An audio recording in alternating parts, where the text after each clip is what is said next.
It's funny. People always be like, don't forget about the little people. It's like, why do they refer themselves as little anyway, you know? Why don't you just get big with me? Feel me? They can see it in my eyes. Hey, what's up, everybody?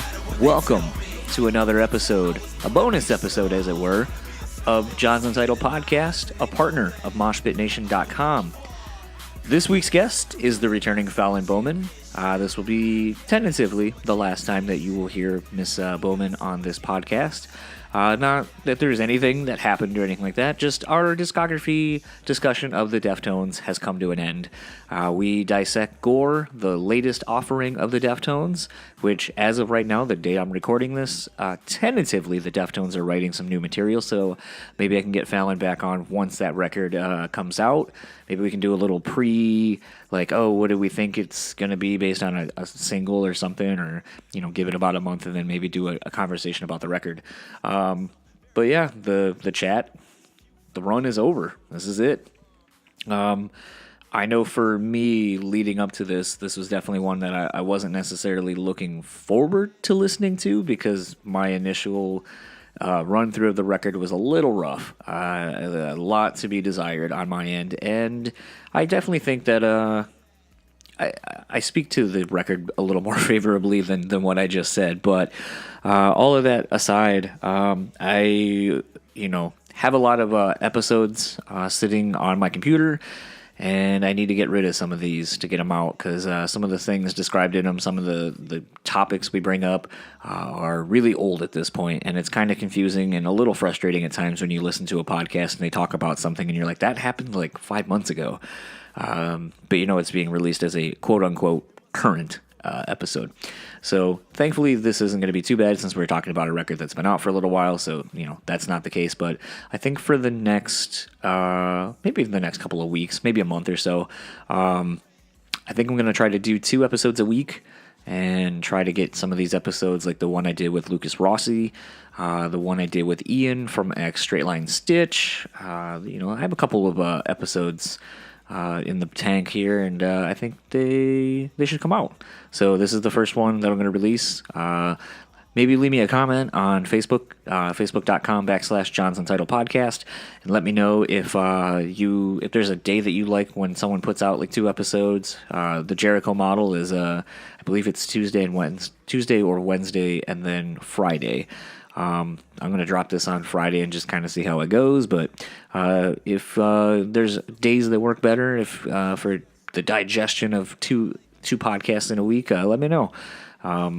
I know a lot of people just binge listen to a lot of things, so I don't really have a preference or a thing that I've thought of on how to do this if I end up kind of trying to do 2 for a little bit. I also want to shout out the PRP for giving the Brandon from Bleeding Through episode some love. Definitely was kind of crazy to see how that's been received by fans and internet trolls alike. The comment section has been nothing short of gold. I was actually pleasantly surprised to see that everyone is in agreement, actually, with Brandon, which, I mean, it's not to say that he said anything like damning or anything like that, but, typically anytime someone speaks out and has their opinion and, kind of talks about other bands or music as a whole, people get really defensive. So it was pleasant. I was pleasantly surprised to see so many people being like, hey, he's kind of an asshole, and how he sounds when he says it, but he's not wrong. So that was pretty cool. And then actually scrolling through my Instagram feed today, I saw that Frankie from Amur actually screenshotted part of the PRP's transcription of the thing where Brandon mentions Amur. And to see a quick little interaction between Brandon and Frankie on Instagram was pretty fucking sweet and kind of surreal. Like, I definitely wasn't expecting that. And as I was actually recording this, I noticed that Metal Injection also ended up posting a link to my chat with Brandon, and the comments on that one are a lot more shitty. But appreciate all the love with the Brandon from Bleeding Through episode. If you haven't listened to that, go back, check it out.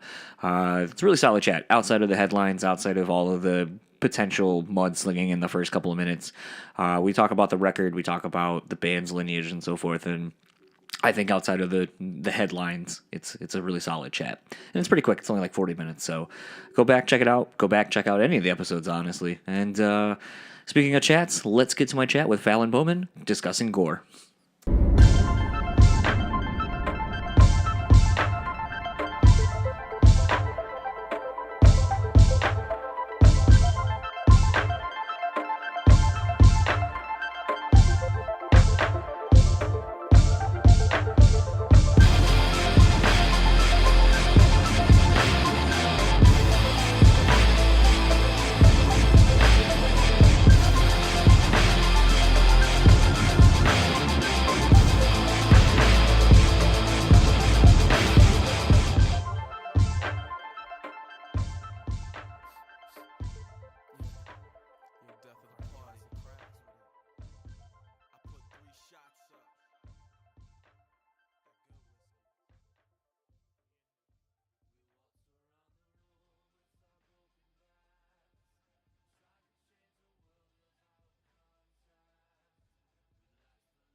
So, I have the returning Fallon Bowman finalizing our Deftones discography discussion with their last album, Gore.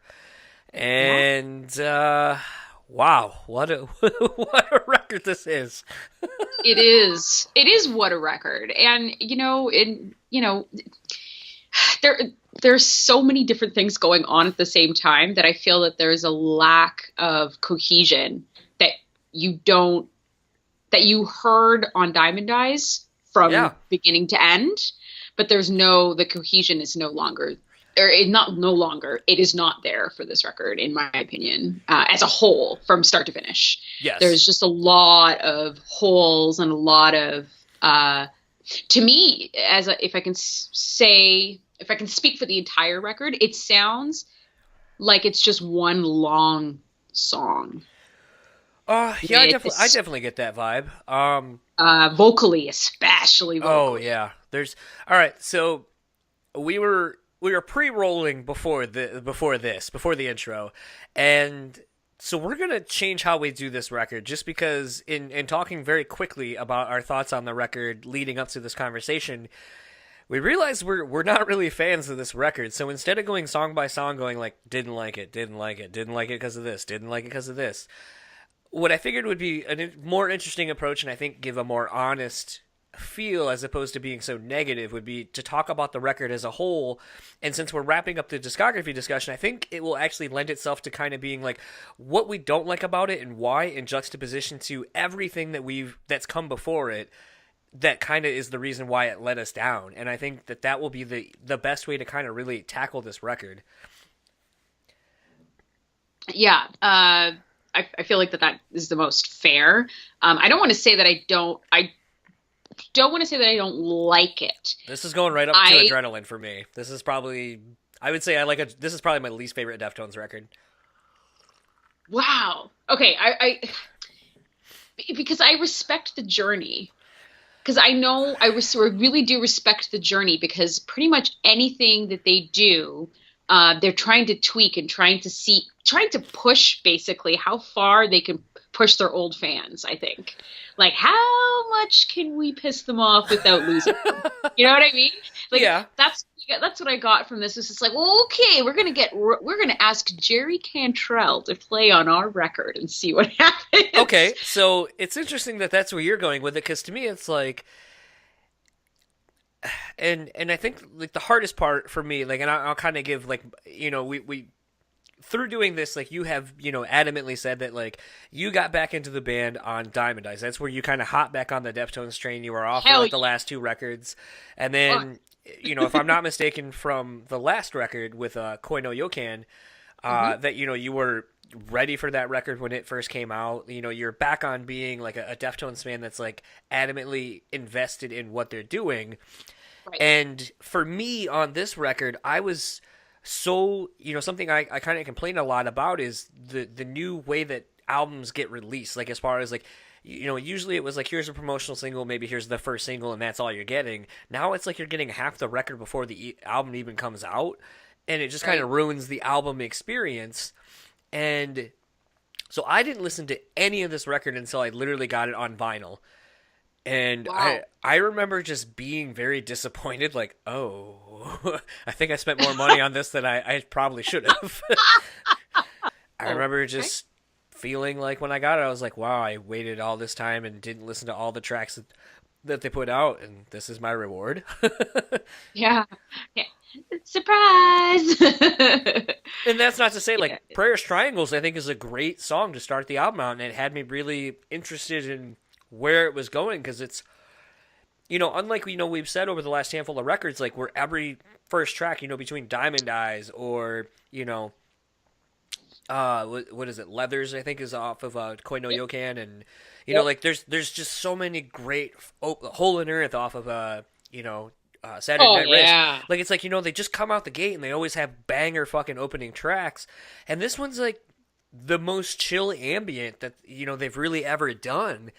And, you know, I think, honestly, like, in kind of thinking about the approach to the whole record, it honestly sets the most fair indicator of where the record's going to go.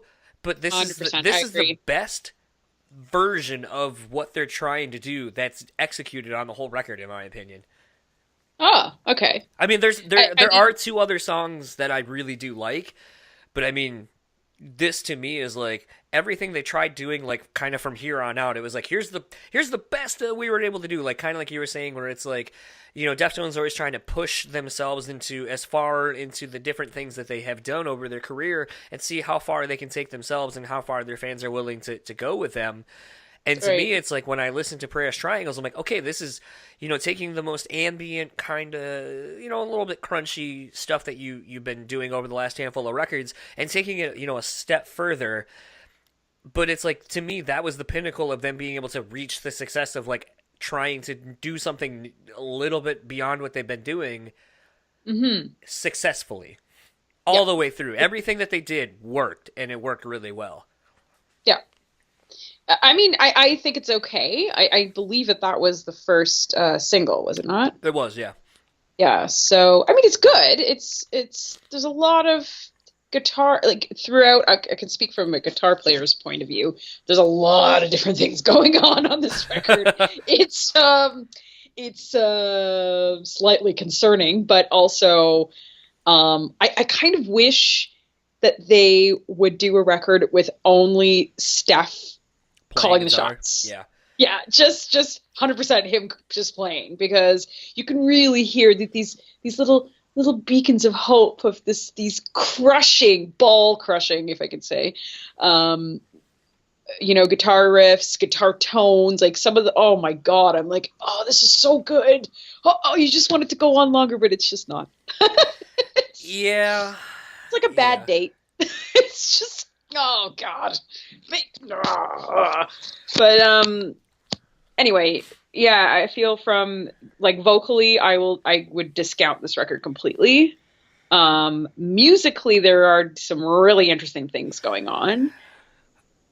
But put that all together and it just kind of makes a hot mess. In the most respectful way possible, I say that. But, anyway.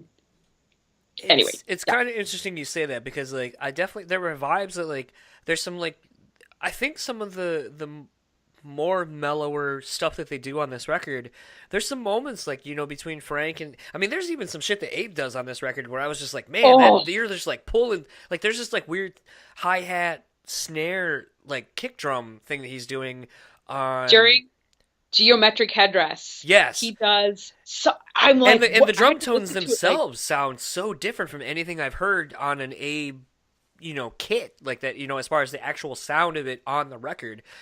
And, I mean, there's just, like... I'm disappointed that it's not higher in the mix. Yeah. Because that part, I'm like, what is that? And I had rewinded it, like, 5 times. That sounds fucking cool. See, and that's... That was the thing for me on this whole record. Like, there was a lot of cool little parts, little extra nuances, but it wasn't enough to keep me interested in the song that it was either in or the collection of the whole. And I kind of got to feel like one of the things that really bummed me out about this record, and it's been no secret, I mean, leading up to the record, it was talked about how Steph wasn't really involved in this album at all, like in the making of it. As far as songwriting, like, he couldn't really... very understandably couldn't wrap his head around what he could bring to it, and so he just kind of didn't really do a whole lot. But there's some really interesting dynamics that kind of happen within the band, like just playing around with some parts. But unfortunately, like, the few parts that shown and were really cool, I thought were just, like, far and few between, where it's just like, man, there's something cool there, but, like, like I said right off the bat, it's like, but you just didn't really... where you should have, like, really gone and, like, delved into something, it was almost like you were too timid to, like, explore that even more. And actually, like, I mean, to the point where, you were kind of joking about the Jerry Cantrell song at the one of the second to last album tracks, Phantom Bride. Yep. And to me, like, one of the more intriguing things, like, that solo, because you don't hear solos in Deftones songs, but secondly... so, like, that's intriguing and it's interesting, but, like, the way, like, that punishing riff comes over at the very end of that, like, kind of reversed solo thing that Jerry Cantrell's doing, like, that was cool, and I wanted more of that, and it's like, that's what ended the song, and it was only, like, 20 seconds of it, and you're just like, fuck, do more of that, man, like, dude, like, you have a lead over about a half of your song, explore having a lead of some sort throughout the whole thing, and then play around with the rhythm that, Steph is so good at doing and creating textures around everything, like, play off of that, and then maybe even Chino, like, throwing in a lot of his, like, delay, reverb, swell guitar thing. Like, there was just a lot of cool, like, guitar stuff that Chino was doing all over this record that I wanted to be like, cool, so either, I don't know, like I said, this thing was just so all over the place, and, like, when you'd get something good, you're like, fuck, this is so good, but then it just is surrounded by a bunch of shit that you're just kind of like, God damn it. That I really, how much does Jerry Cantrell's contribution change the vibe of that song? Like, tremendously. Just tremendously. And it just sticks out at you right away. You're like, oh, okay, yeah, like, this is interesting, like you said, right? But then I don't know I don't know how long they took to write this record, but I'd be interested to know. It didn't seem like it took that much longer from Diamond Eyes like to Koi no Yokan. It was pretty quick. It was a pretty quick turnaround, especially with how much touring they were doing at that time. Right. So I feel like perhaps this was something that they maybe wrote on the road or something, and then they were like, okay, let's just go and bang it out in the studio, and then didn't really take the time to nurture what it could have been, I suppose. I'm trying to be as diplomatic as possible here, but it's because I hope they know that I fucking love them and I support whatever they do. But it's as a whole, it's a miss for me, just like Self-Titled's a miss for me. Okay. But I still respect the journey. I respect what they were trying to do. So, kind of looking things up, though, just to kind of like button in some of the questions we just had. This album was recorded from 2014 to 2015 and was released in April of 2016. Koi no Yokan came out in 2012, so this is a 4-year gap between records. Oh, so this is almost on par with like Around the Fur and White Pony, like as far as like how long it took them to release the records. And interestingly enough, there's almost just like whereas the shift from Around the Fur to White Pony worked in their favor as far as like taking everything into a different, dynamics and so forth. The time spent on this record and the subsequent release of it just kind of was like, maybe you should have spent more time on that. It's funny because there's some quotes here that I'm reading. Chino was really worried because he was having difficulty getting the feel of the album as a whole correct, basically. And I don't think he ever succeeded. It's just like, he tried, but it just... I'm reading a quote from Rolling Stone describing it as Marino playing Morrissey to the guitarist Meshuggah.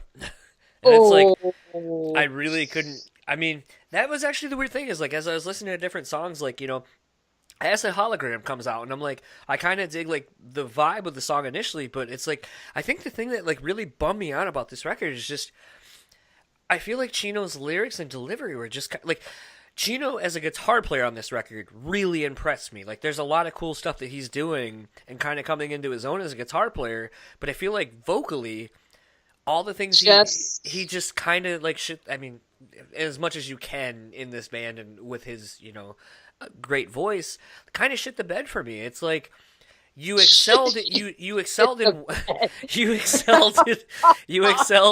in one area where, like, there's a lot of cool, like, like every time I listen to this record, I had the phone in my pocket, so I couldn't see like what the song titles were and so forth. But I want to say it's actually Phantom Bride, or maybe even Gore, where it's got like this cool, like he's playing like the higher strings, and it's like got like a delay reverby thing kind of going on, and it's like an interesting texture and sound that we've not really heard in a Deftones song. And there's like stuff like that he's bringing to this album and to the band that really has me excited and interested in being like, wow, this is, new ground, and, 8 records in, and you're still doing stuff that surprises me and has me intrigued and interested. Yep. But unfortunately, it's like something else for, like, we keep kind of coming back to, it's like for every great thing that's going on or thing that's new that has me excited about, like, man, you guys are still doing something and keep, progressing. It's like for every step forward, you're taking 2 steps back because of something else. And for me, it's the vocals. Like, I mean, as I think on my third listen to today, like I just kept looping this album, and it was one of those things where the lyrics, I know Chino does a lot of scatting and just kind of coming up with, here's like a phrase that I like I'll kind of like hum like a melody or whatever, and then I'll just kind of fit words in there. And I feel like this is one of the first times where perhaps that idea of writing vocals just doesn't work now, and it required a little bit more attention to detail for a lot of the other things going on. And for me, it's like, there, like I was saying, and like that Rolling Stone pull quote kind of mentions, for the tensions and off balance of the Steph Carpenter to to Chino as far as guitar playing and songwriting. It's very evident on this record. So for me, it's like if Chino was going to kind of really take the reins being the main guitar player and songwriter on this record, then he really also needed to like bang it out of the park like vocally and just kill it. And to me, it's like he focused too much effort on one thing and not enough on the other, and it just kind of created a very thing for me. Yeah, there's a lot of push and pull on this. Yes. That I got out of, like, you know, in terms of clashing genres, you know, guitar wise, vocally, just completely clashing. Sometimes it clicked and worked, other times not so much. And it's funny, if you ever read the comments, like if you watch, like somebody, you know, uploads the video, or I guess it's the band that uploaded the video, Warner Music or whoever, and like the comments, people like just just laying into this record. Right. And I'm not saying, I'm not trying to be mean, but you know, this is what people were saying. You know, one guy was just like, "Oh, here, Deftones song, number 1, hate it immediately. Number 2, get mad at how bad the vocals are. 3, and generally you kind of get to like it afterwards." And that's the last 3 records for me, is what this guy said. And I'm like, okay, well, I agree with him on some points, but you know, it's definitely divisive, this CD. I noticed just reading just comments of people either really liking it, like, you know, the diehards from you know, their very first record to now, to like just totally loving it, or people saying, you know, it's not heavy enough, or, you know, some people respecting the journey regardless of what they do. It's tough. I get that they want to be experimental, and I get that they want to change it up a little bit and not just be known as this I guess you could say former nu metal band, or I've never thought of them as nu metal, but anyways, maybe they're just trying to get away from that so much so that the elements of what made them great is slightly eroding. I'm just thinking out loud. Yeah. I don't know. I mean, that's kind of like, you know, the hard part in thinking about this, like the whole time listening to this record, I just kept going like, I don't think I can talk about this like song by song, because I'm just going to be kind of negative about it. Like, it just didn't work for me. And, you know, like I said, like there's just the parts sometimes work, but the whole does not. And right. It's like when you know, even for someone like you, like, you know, when I was trying to think about it, compared to the rest of their discography up until this album, and it's like, you know, for a lot of people, like Self-Titled and Saturday Night Wrist were departures for them, and you know, a lot of people were like, oh, these albums didn't work, and these songs didn't work for me, and you know, I can kind of see that, but I also feel like even at their worst, they were more of a Deftones record than this record is. As a whole. Comparatively as a whole. Like, you can say, like, I don't like Saturday Night Wrist. I think, like, it just doesn't work, and there's a lot of stuff. But I think, like, if you were to go track by track and really compare the two records, you would at least probably go get out of it and go, like, that's still a Deftones record. It just wasn't a Deftones record up to the level of expectation that I have for them at this point.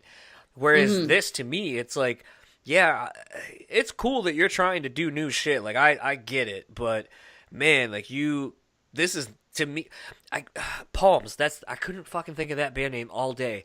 This to me sounds like, and the weird thing is Koi no Yokan was closer tied to the Palms record that Chino did with the dudes from ISIS, the band ISIS. And, well, you know, some people may not know. You know, Chino and his terrorist side project. Yes. But it's one of those things to me, though, that it's like, for me, this would seem like, you know, like how I kind of was talking about on, you know, White Pony and, you know, the Self-Titled, where I was like, there's times where it feels like this was like a launching point for Team Sleep. At times, like, if you would have told me that this came out while he was recording that Palms record, I'd probably have been like, yeah, no, I totally could see it. because like the whole point was kind of being like ambient and trippy and kind of dissonant, for lack of a better word. And to me, it's like if you would have told me like he was recording that record and then went straight into this, I'd be like, oh yeah, that totally makes sense. But the weird thing is like you're so far removed from that record, and here we are. It's like, yeah, I just don't know. Like, part of me is like, is it better for Chino to play second fiddle to Stefan at all times and just kind of add the textures and layers to whatever he's putting down? Because when he's taking over and trying to be the main guitar player, I just It don't, doesn't work. I just don't dig it. And it's like, Yeah, man. I don't know. Like, there's so many things that, like, I mean, a song like, like I said, Prayers Triangles, like, I love that song. Hearts and Wires, like, that's a song that, typically they end up coming out to when on this last handful of tours they've done since this record's come out. And, there's, a song like Phantom Bride or Rubicon. Like, I dig those songs, too. There's, like, Doomed User, I think, is the song that starts off really aggressive and heavy. And it just, there's so many things, like, where I want to like this record. But then it's just, like, I feel so let down. And, like, I know that's, like, the weird thing. And, like, I even figured maybe, like, not having listened to this record very often, like at all, like I said, I listened to it like maybe 2 times when I got the record literally to put on my record player, and I was like very underwhelmed. I was like, all right, maybe my expectations were too high. But then it's like when I came back today and over the last handful of days and was just kind of listening to the record, I was like, no, my expectations weren't too high, and my initial like reaction to the record is kind of really how I still feel about it. Like it's just the best way I could describe it really is just disjointed. Yeah. You definitely seemed like there were, it was a jigsaw puzzle trying to force these pieces together. Like, this will happen, this will work. Well, I'm also wondering too, not to cut you off, if it's the fact that they're working with another new producer at this point. Because Nick Raskulitz, or however you say his... Yeah. Yeah, lots of syllables. But it's like, I wonder if they work with Terry Day, and they worked with Terry Day, then they work with Sean Lopez on Saturday Night Wrist, and then they get Nick to do Diamond Eyes and Koi no Yokan, and like they kind of get like a resurgence again. And then it's like, it seems like whenever they kind of get a formula that works, it almost like seems like they're like, well, now we got to shake things up just to shake it up. Keep it interesting. Yeah, and it kind of seems like that's typically, I mean, not necessarily for me, but that seems like it's typically where it's like, oh, well, that's the misstep. And, like I made a comment, I think, a while back, I think when we did Diamond Eyes, I made the comment, I go, you ever notice like every third album is like the one that brings them back and takes them to like this huge mainstream level of success? Like, we got Adrenaline, then we got Around the Fur gained some notoriety, then White Pony came and just changed the game, and then it's like, okay, it's self-titled, kind of dips back, and then you go to Saturday Night Wrist, people really losing interest. Diamond Eyes, everyone comes back, it's a huge record, puts them back into arenas and so forth, and back to that level. And then it's like, okay, like Koi no Yokan, people are kind of digging it. Seems like some people are like, I don't really dig some stuff. This album universally panned. A lot of people don't seem to like it. So I'm kind of wondering if like this next album is going to be the one where we're like, wow, we're back to that third record, like amazingness, like peak, like that peak where it's like, whoa. And I'm really hoping so, because man, I don't want to be so negative about this record, but it's just such a bummer. I don't. I can say, though, I do have a favorite song on the record for sure. And it's not the title track, and it's not the opener. But it was just when I first bought this record, it was the first song that stuck out to me for whatever reason. And I think it was just because it was so weird. I'm like, this is okay. I'm digging this. So I'm the same. I don't want to be negative about it, because there are aspects of it that I really do enjoy. But again, as we've reiterated, as a whole, it's very, very strange. Very strange. The other thing too that I picked up on this record is just the interesting terminology used, mental imagery, I should say, that's being evoked based on album, like song titles. Like this Yeah, one, this one has like a shapes. weird, yeah, exactly. This one has a very weird fascination with shapes and textures. I dare want to say, or like mathematical, like kind of not equations, but just kind of like you look at a song like Rubicon, and that makes me think of like math and shapes and like three dimensions and so forth, and like acid hologram. Like okay, a hologram is a three-dimensional image that you kind of got to distort a little bit to kind of see it in its various incantations or whatever. And then throw in like an acid hologram, like okay, like tripping and all this kind of stuff. Like just the imagery like is very, very interesting and almost kind of like weirdly like I had like I even struggled coming up with like a term, because I was like, I feel like it's so abstract, but I was almost coming like a visceral like savant kind of like, or something like very intellectual, but it's very visceral. And like I kept trying to come up with like a phrase that worked, and I was like, I can't even come up with one. I don't even know. And I think that's to their credit though, really, in some ways, because you can't put your finger on it. Like there's so much weird shit going on that you can't put your finger on it, which I think is kind of an accomplishment in and of itself. That you can't just be like, oh, all right, it's this for sure. It's like totally like XYZ, but you can't do that with this record. It's impossible. So It kind of keeps you on your toes. That's, I think, to their credit. I would give them that. How much of this to that point do you feel like the keeping on its toes? Do you feel like that was like maybe like the sort of the incentive or the drive of making this record? Like, let's just really go out on a limb, kind of like we're 8 records in, people expect they think they kind of know what we sound like or what we're gonna do. Let's really just kind of if people think we're gonna go right, let's go left.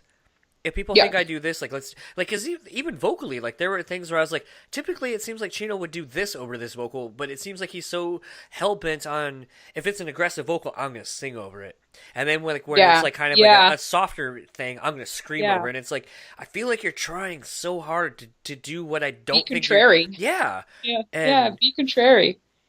And if that is the case, kudos, 110% kudos, because he succeeded.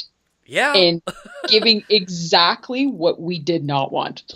Well, yes. Or, or challenging us as their fans. Yeah. Because it is certainly a challenge, in many ways, especially for longtime fans. I don't know anybody that has recently got into them. I was just going to ask you that. Are there like new fans that are like, when they hear this, like, oh my God, they just, wow, Diamond Eyes was pretty good, but holy shit, they took it to a whole nother level here. Like, in a good way. Tweet out and find someone. I would love to speak to them. Like, what do you think that this is good? Because for them, let's say it's this third record. Right? Or maybe even second or first. Who knows? But I would love to know what they actually think about it. Well, even kind of thinking like that, like, I made the comment, I was like, this feels like a record a band would do for like their second or third record, where it's like kind of just trying to reach out and maybe a misstep to where like the fourth or fifth record, you kind of start seeing the band come into their own. It's just so weird to see a band go so drastically different 8 albums in. Like, it's like, now is where you're supposed to fine tune what you do, and like all the different avenues that you go down. It's like, to me, it's like Diamond Eyes really perfected the various places the band would go and did everything very well. Did everything so right. And Koi no Yokan took some chances, and for the most part, landed on its feet. I liked it. There were very few misses as far as what they were doing. But this, it's like I said, like if this were to have come between if this would have came after White Pony. What? No. So like if this would have came after like White Pony, like to me this almost feels like the record that probably should have come, like if Self-Titled didn't exist and it went like if it went White Pony, this maybe not this record, but like so White Pony, Saturday Night Wrist, this record, and then was Diamond Eyes, it'd be like, wow, okay, like I kind of get it. Like you kind of took, like I feel like Diamond Eyes almost needs to be like this record. Like if this record would have been Diamond Eyes, I'd be like, okay, everything makes sense now because like you were progressing the textures and the ambience and all of these like things that you were doing, and you just didn't quite get it. But to me, it's like when you have such a masterpiece like Diamond Eyes, even against, White Pony, where it's like, wow, the band really went on a limb and really did some shit and it really works. It's like when you have two shining examples of the band branching out and doing something and how well it can be done, to then get this after the fact, you're just like, what's going on? And the only thing I keep coming back to that's the common thread is the sort of inner turmoil between, someone not feeling like they're incorporated or that they don't get something or whatever. And that's when you kind of get the disjointed record. Yep. So, yeah. Because if it becomes a one man or one woman show, then you can hear it. Yes. You can hear it as a fan. You can hear it. The magic of a collective collaboration. The magic of a collaboration is lost. It's disproportionate. So it's interesting because really the only common thread, aside from the whole disjointed whatever, is that Chi's no longer there. But he hasn't been over the last like 3 records. That's what I'm saying. That aspect of it is gone. That's not to say that he was the be all and end all. He was definitely a part of an amazing whole. Right. So that's not to say that I don't love Sergio, but I'm just thinking out loud. I don't know. It's so tough. Like what you can't pinpoint it and say it's this. This is the reason why this record is not good. I think it's just multifactorial. Like the fact that there was inner turmoil, or the fact that maybe they. And so I'm just interrupting my own thought. What about the lost record that they were recording with Chi? So like from Chino's own mouth, from like interviews I've read, eventually they may put it out. But even when he goes back and listens to it, he said, because when he was kind of talking about it in regards to Saturday Night Wrist, like he was like, Saturday Night Wrist feels like a disjointed band just trying to put in parts and not working as a collective, oddly enough. And then and that when he listens to Euros, it's more of the same. And so to me, what's interesting is it's like, I understand like people can find new inspiration in tragedy and so forth, obviously. But the thing that's interesting to me is, timeline-wise, they busted out Diamond Eyes so fast working with Sergio that it's like, okay, so if you're able to create, like, if all this great music was just, like, under the surface, tentatively, then what was the fucking problem? Right. You know what I mean? Because, like, I don't know. It's kind of very, like, I've not really ever seen a band that's just so interested in that sometimes their own worst enemy. Like, I would love to hear that record. I would love to. Could you imagine? But would it be one of those things, like, if you heard it and it was bad, would you be like, oh, well, now I understand why they shelved it, and like to where you're just like, oh, okay, never mind. I now I understand. But they put this out. Well, They put Gore out. Like, I mean, you can't do any worse. that's true. I'm really, really, really looking forward to what they do next. Are they going to keep pushing that boundary? How far can they friggin' go? Well, the thing that Chino has said leading up to the recording of this new record, or just the new record as a whole, is that he wants Steph to be a lot more involved and to bring the heavy.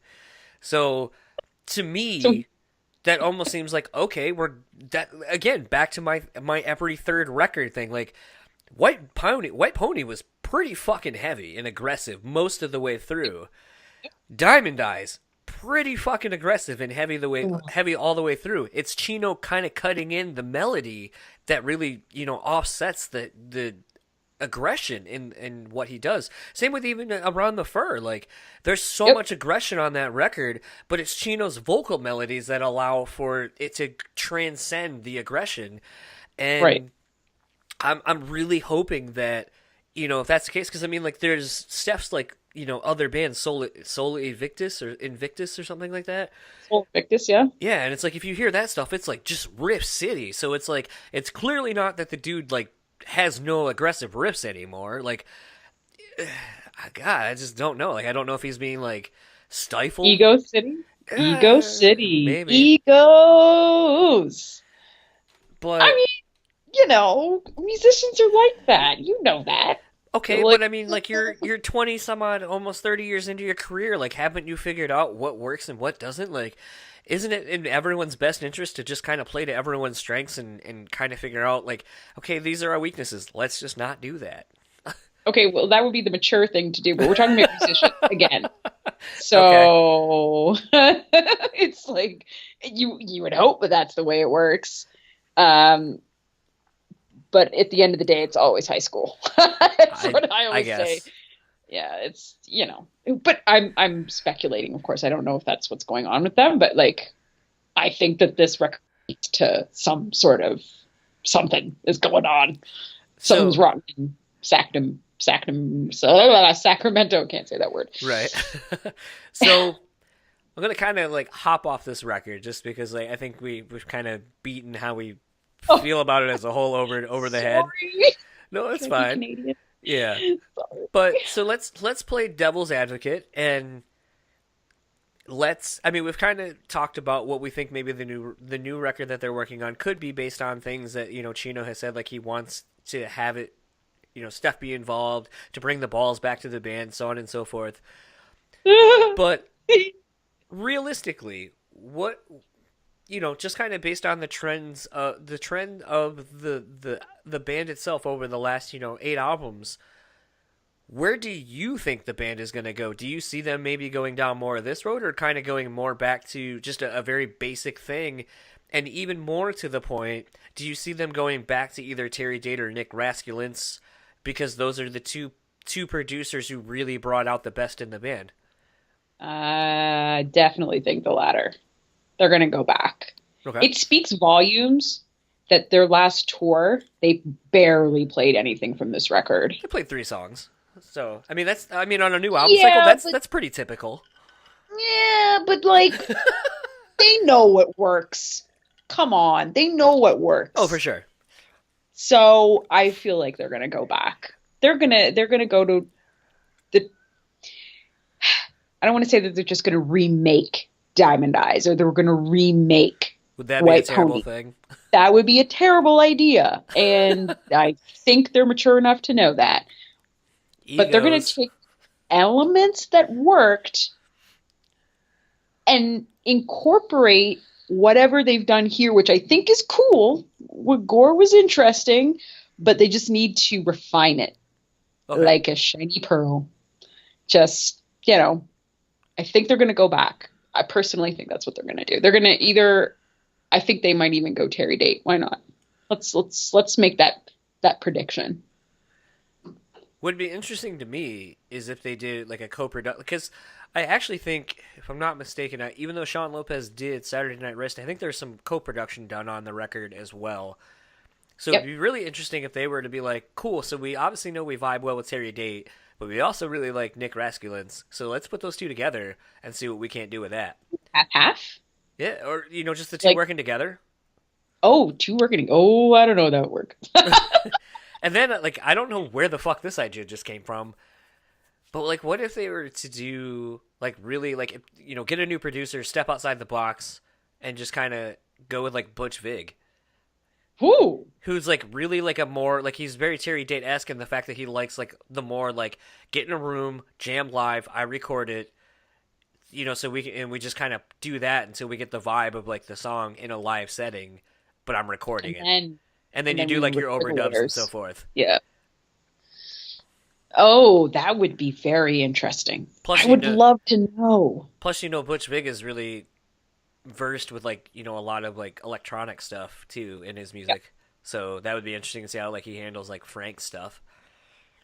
Just the only thing I ask is that just don't bury Abe's drumming. Like, really, that is very subdued on this record.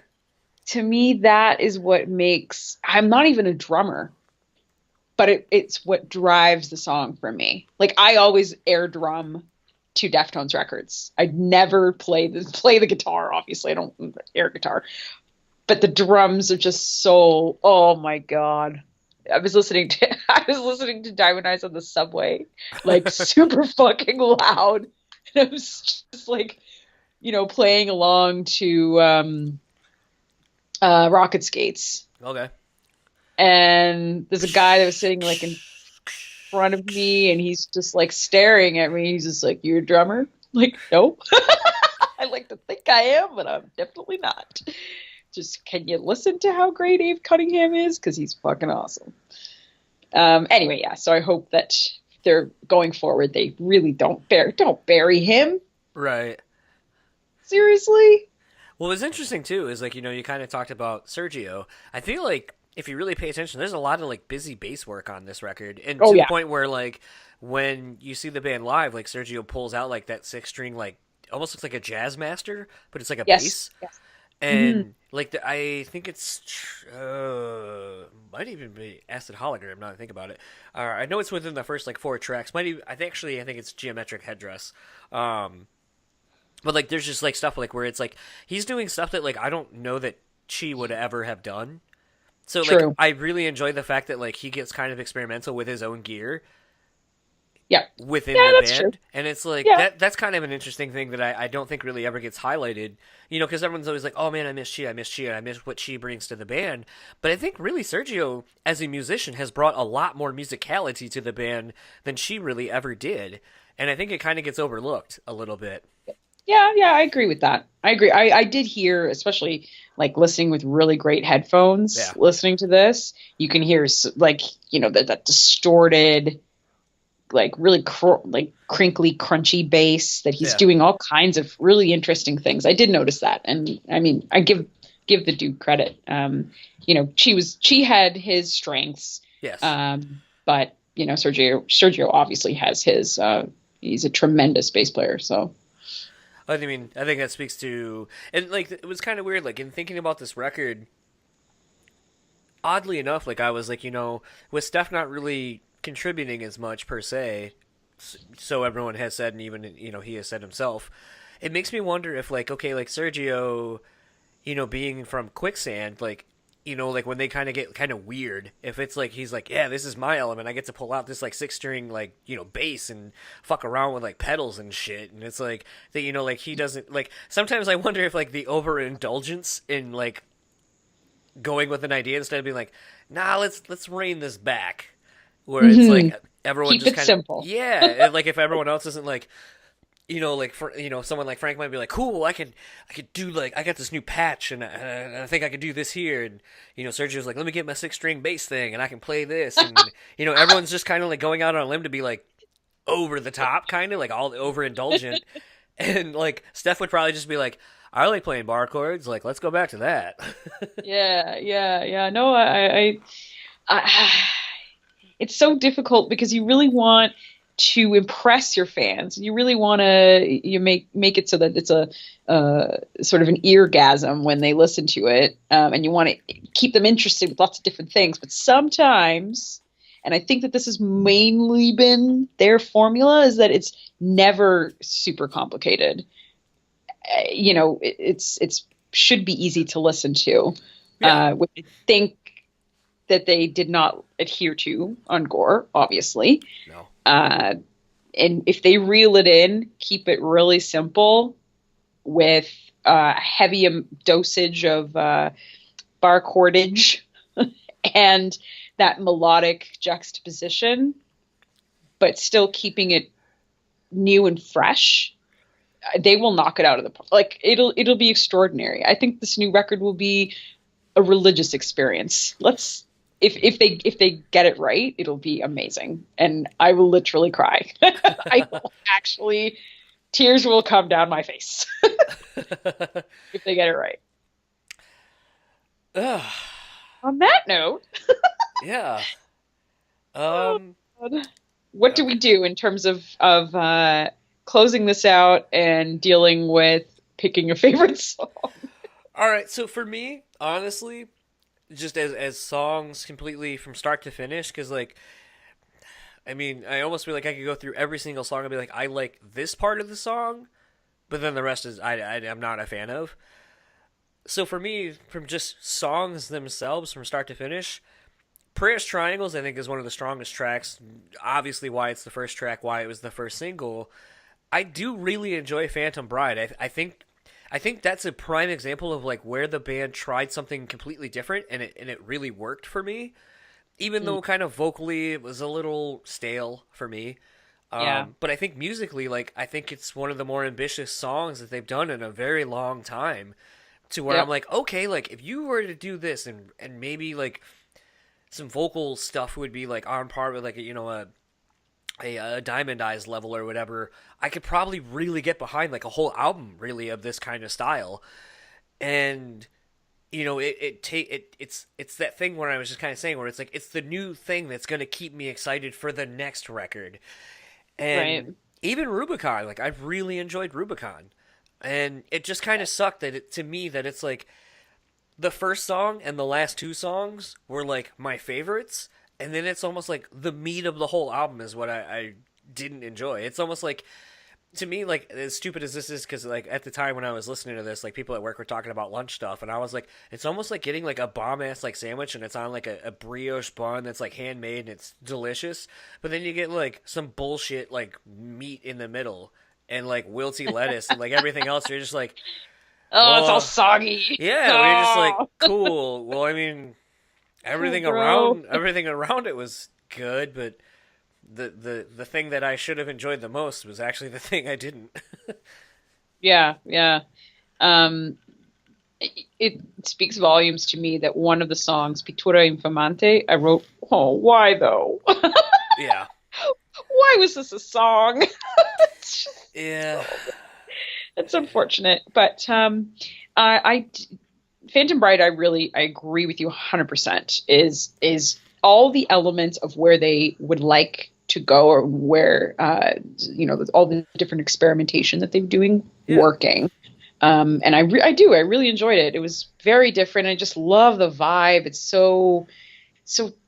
It's just great. It's really, really, really strong contender for me. However, it is not my favorite song on the record. I do like some of the wilty lettuce. And I really, really like Geometric Headdress. I don't know what it is about it. And I think it's just because it's one of those really, really busy songs. Yes. Like I was saying earlier, Abe's drumming on it, he blew my mind at least like 5 times on that record. Oh, I was like, let's rewind. I have to hear that again. Because it was just so different and so weird. You just wish that all of the elements that they were trying to do clicked together better. But for me, even with those missteps, it worked for me. Because it was when I first bought this record, that was the song that stuck out to me for, I don't know why, that and Phantom Bride. So it's between those two for me. But at least we agree on Phantom Bride.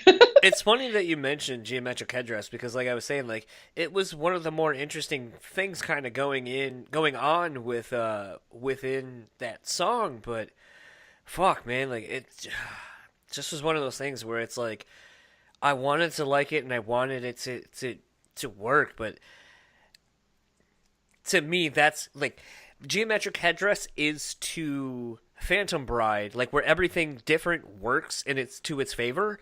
Everything in Geometric Headdress, like, just isn't fully, like, actualized or realized, in my opinion, to where I'm like, you got it and you executed it well. It was like, there's a lot of cool parts, and I think if you were to try to do this again, like, try some of the things that make the song the song.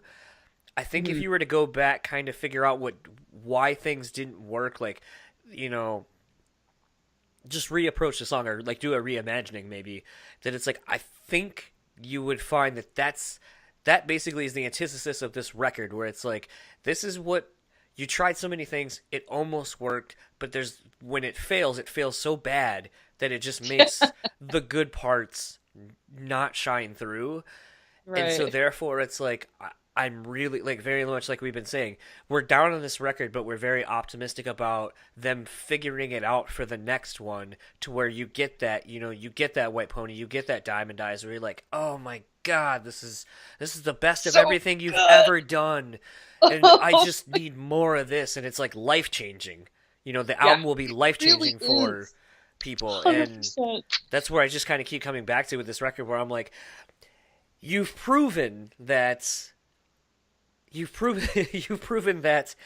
know, you're capable of greatness, and sometimes it takes a misstep before the greatness is achieved. So I am just very hopeful, as a longtime Deftones fan, that this is a sidestep before we get to the fully actualized greatness of what they're trying to do to the next level that's going to take them to the next 10 years.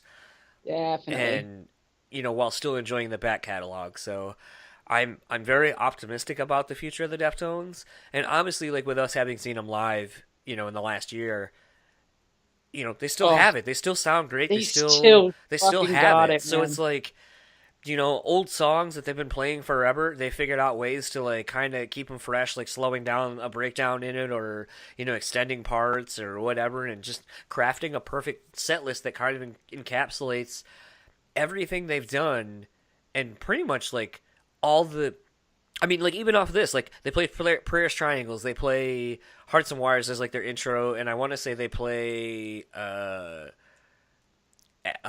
Hologram live. So, I mean, it's like, they kind of realize, like, what worked on this record. They throw it into what they've done to kind of juxtapose it against their back catalog, and then it kind of gives you this thing where you're like, okay, like, you know, granted, they don't play anything really off of Saturday Night Wrist, but it's like, you know, when they play, like, Minerva, and, you know, a lot of people were like, oh, this is a weird song, but, like, you play it against something like maybe, like, Changing the House of Flies is next, or whatever, it's like, oh, I get it, this works, and it's this weird, like, so, I mean, like, it's one of those things where, like, sometimes it isn't until you see them live and you hear some of these songs against, like, other staples in the set list that you're like, oh, okay, like, this is how it fits into the history of this band, and so I'm just, you know, as a whole, this record doesn't work for me, but, you know, having seen some of the songs live put against the classics, you kind of start to understand, like, maybe where they were going with things, and kind of the callbacks to some of the other things that at the time seemed weird as well.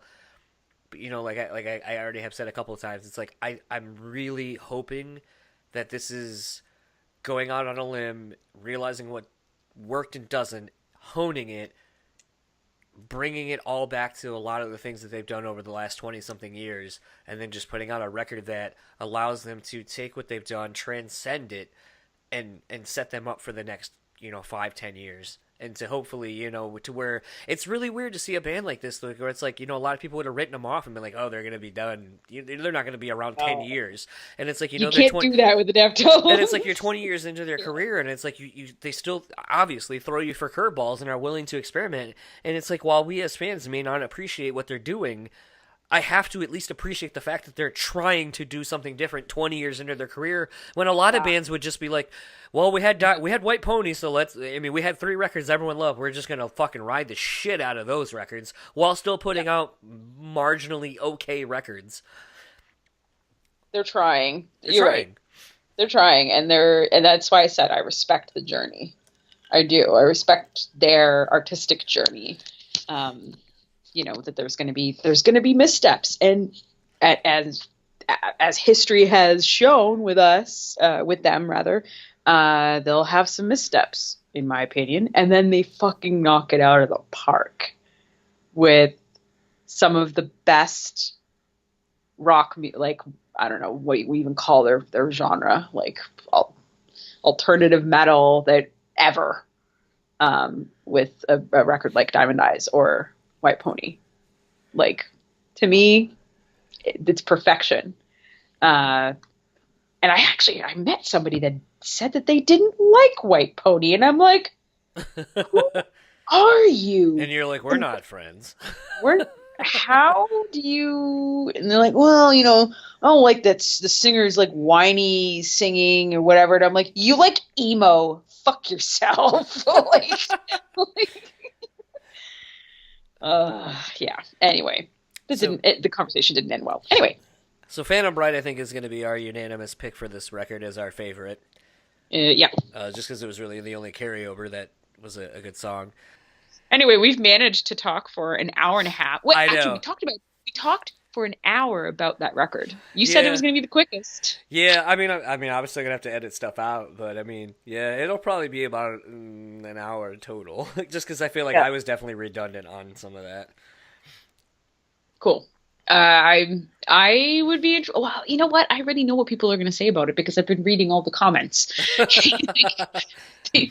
Yeah, people don't like it. People didn't like it. So, or they respected it, but they didn't, they weren't like ranting and raving about how great it is, like Diamond Eyes or White Pony or whatever. Yeah. So, yeah. But, yeah.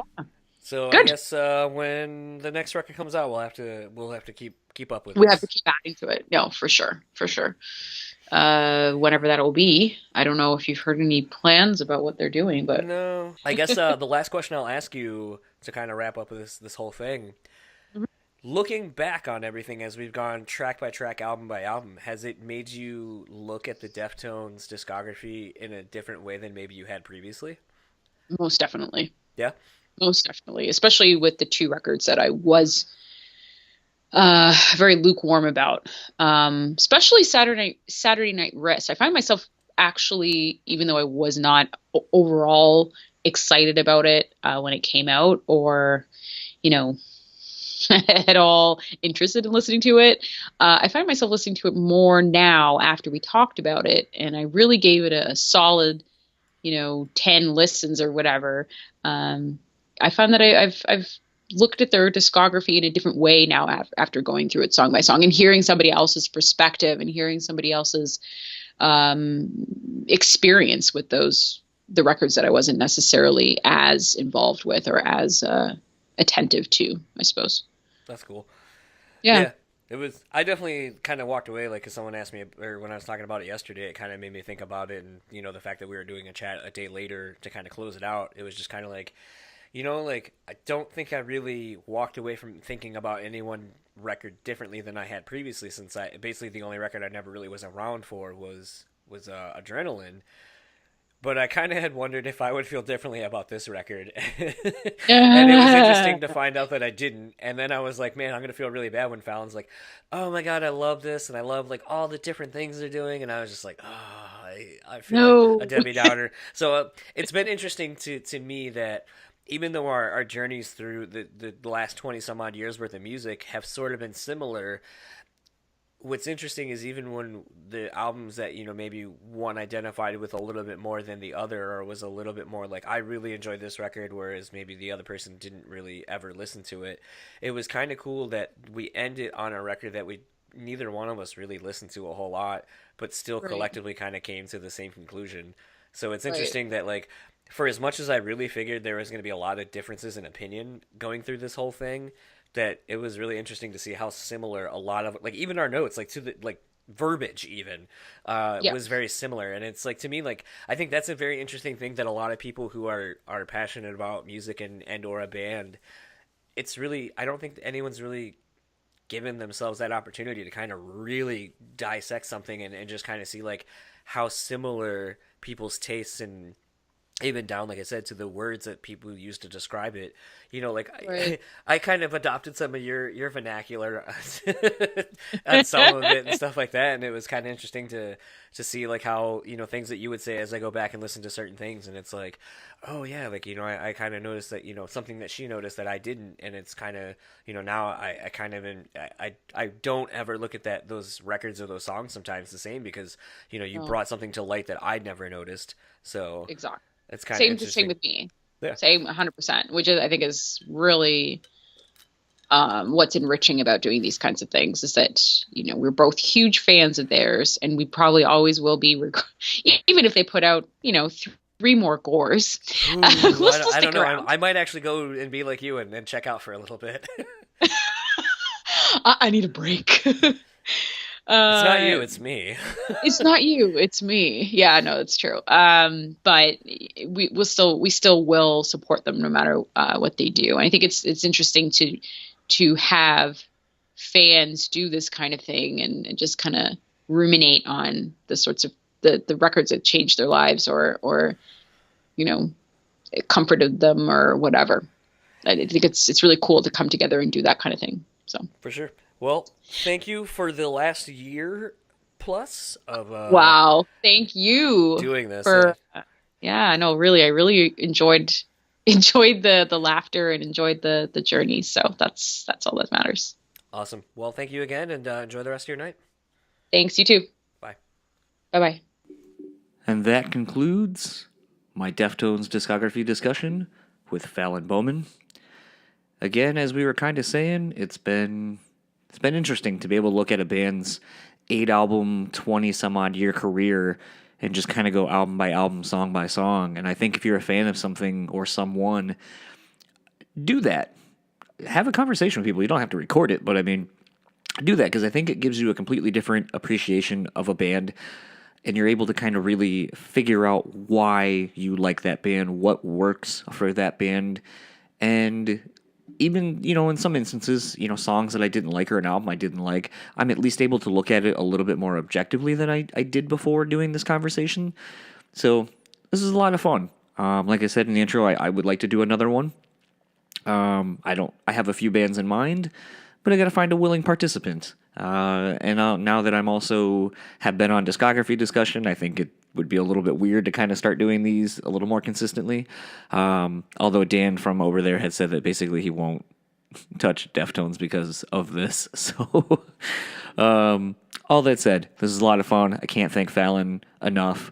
I mean, this podcast thing just as a whole, and I know I have echoed this sentiment a few times, but this thing has just been really weird. Like when I started this over a year ago, the list of people I wanted to get was kind of random, weird people, outliers of sorts in the music industry, and maybe not necessarily people would, maybe go after, but, still have interesting stories to tell. And so Fallon was one of the first ones I wanted to talk to, and when she agreed to come on, it was like, wow, I can't believe I got her.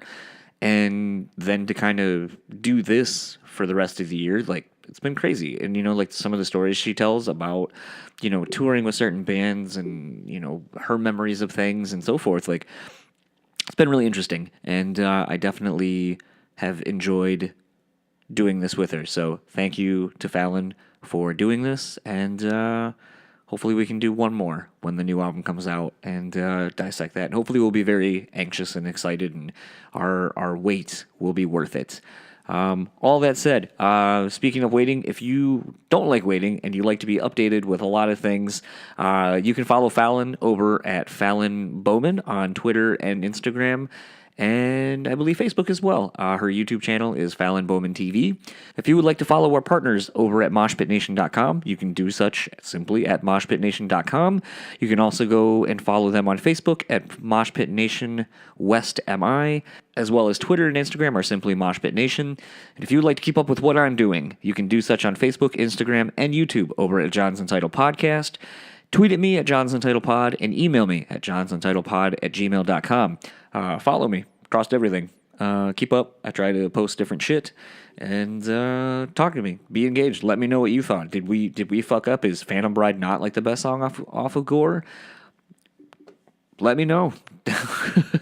I can handle it. I've had people say way worse than I don't agree with you on this synopsis of a record. So I'm going to kind of keep this one short. And get to the song. So we are going to play it out as we always do with a song, and that song is going to be what we deemed the best one off of Gore, and that is Phantom Bride. So until next week, talk to you later.